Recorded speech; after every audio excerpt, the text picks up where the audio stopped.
Sir, bilang camp commander ng NCRPO, Kabagong Diyod, di ko natagisip. Siyempre, nasaksiyan nyo sakripisyo ng ating mga police applicants. Ano ang mapapayo nyo sa kanila bilang police applicants na dapat nilang paghandaan pagpasok nila sa training center?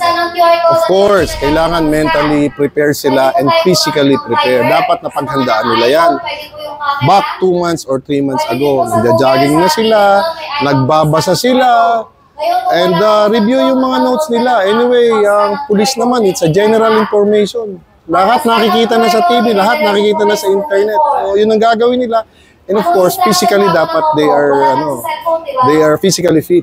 Sir, kung sakasakali man nasa loob na silang training center, ano yung pwedeng maging lakas ng loob nila upang maging matagumpay yung kanilang pagsasari na nagawa nyo rin previous nung kayo pa isang trainee?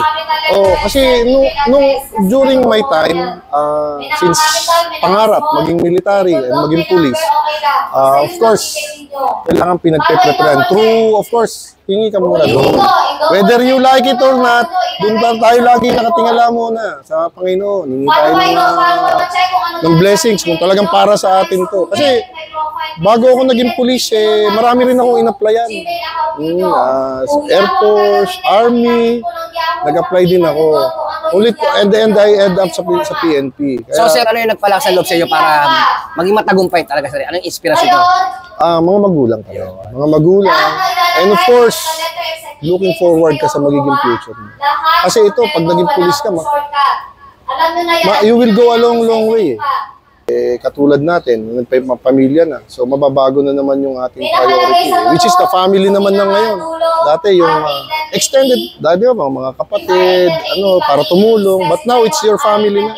Yung tinutulungan mo. Siyempre, magpapaaral ka, gusto mo rin bigyan ng magandang buhay.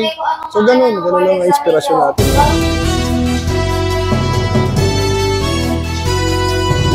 The views and opinions expressed by the hosts, bloggers do not necessarily reflect the official policies and position of this office, the NCRPO and the PNP.